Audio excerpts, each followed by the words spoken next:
Welcome to another episode of Trial Site News. On today's show, we're going to be talking about Switzerland, where a group called the Safe Blood Donation will begin providing patients with, quote, safe blood transfusions from unvaccinated people. We're going to discuss what in the world is happening here. And so, from Trial Site News, I am Adrian, and our episode is starting right now.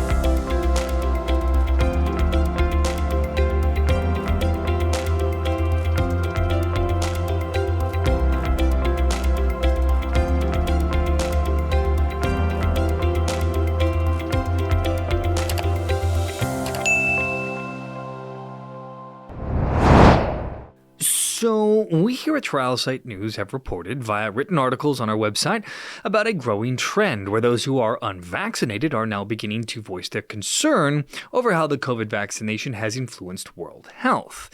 And now in Switzerland, a group has formed a blood bank of unvaccinated blood for those who haven't taken the COVID vaccine. This group is called the Safe Blood Donation, a non-profit organization that has been put together to provide the service for people who do not want transfusions from vaccinated individuals. Now, this will be the first organization to do such a thing. It was founded in 2022 by Swiss neuropath George Della Pietra, and the group plans to provide a worldwide service with blood donated by the unvaccinated. According to Pietra, blood from the unvaccinated, or what he refers to as pure blood, is under threat. Pure blood, of course, was a term popularized from the Harry Potter book and movie series franchise. Anyway, Della Pietra said that, quote, "We want to be a platform for people who want to have the free choice of blood donors." Della claims to get hundreds of emails from people asking if he has blood available for upcoming surgeries, and he has expressed his belief that unvaccinated blood will become scarcer over time, particularly because of the World Health Organization, which is expanding their powers. According to a statement on the group's website, it states that, be it an emergency, a scheduled operation, or because you need regular transfusions for other medical reasons, this is where Safe Blood Donation comes into play as an intermediary. Essentially, the group will act as a middleman to connect people all over the world with medical partners who are willing to accept blood donations and provide blood transfusions to people with health needs, but are hesitant to go to hospitals where they will almost certainly receive blood from vaccinated individuals. The original goal of the nonprofit Safe Blood Donation was to pressure hospitals and public health officials to grant directed donations of unvaccinated blood. This is a way for people to demand unvaccinated blood from any hospital procedures needed. Right now, though, medical authorities will only allow direct or targeted blood donations in specific instances, especially when rare blood types are involved. Now, while there have been some researchers of the spike protein that have claimed that the vaccine is cytotoxic, the medical establishment disagrees. This includes the Food and Drug Administration, or the FDA, who says that the COVID vaccine poses no threat to blood donations. They have stated that there is no risk of adverse events. We see this in practice at the Red Cross, who have stated on their website that they are following the FDA blood donation eligibility guidance for those who receive the COVID-19 vaccination. In most cases, the Red Cross says there is no deferral time for individuals who received a COVID-19 vaccine as long as they are symptom-free and feeling well at the time of donation. They said that the following eligibility guidelines apply to each COVID-19 vaccine received, including boosters. There is no deferral time for eligible blood donors who are vaccinated with a non-replicating inactivated or RNA-based COVID-19 vaccine manufactured by AstraZeneca, Janssen J&J, Moderna, Novavax, or Pfizer.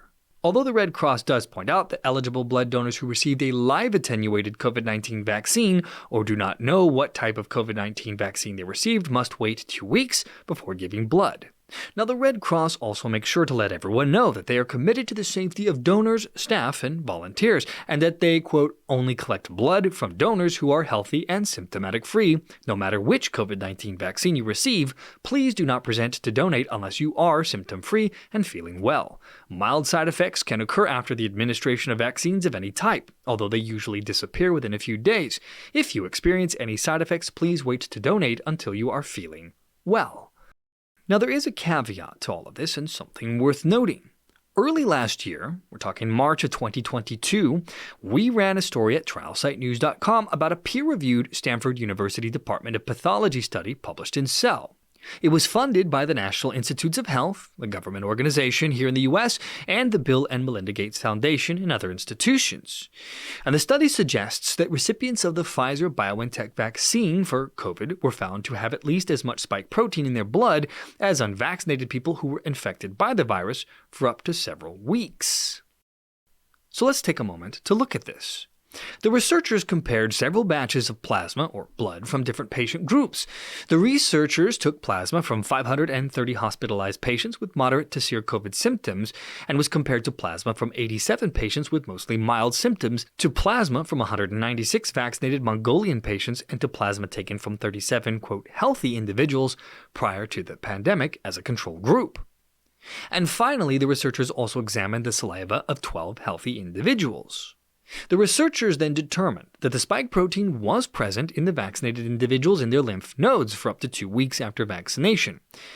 The study authors said that we find that BNT162b2 vaccination produces immunoglobulin G responses to spike and RBD at concentrations as high as those of severely ill COVID-19 patients and follows a similar time course. Now, the study revealed that patients who took a booster shot had no detectable levels of spike protein in their blood after 21 days, according to the paper. But the researchers concluded that at the time of the second or booster shots, patients' immune systems produced antibodies that bind with the spike protein antigen and reduced the effectiveness of tests during this, quote, window period. The authors of the study wrote that together, our results are consistent with spike-specific antibodies blocking the detection of the antigen in antigen-captured-based assays. The study authors also suggested that the spike protein may still reside in patients' blood, possibly as long as 28 days after vaccination, but it is undetectable with current antigen test kits. In any case, the nonprofit organization Safe Blood Donations is determined to have a global footprint and the ability to provide unvaccinated blood worldwide.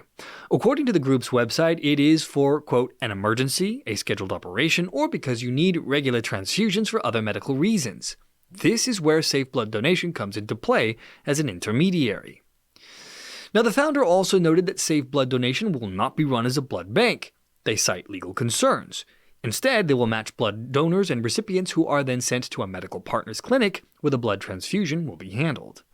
Now, as surprising as it may appear to some, the creators of Safe Blood Donation are in fact finding a market.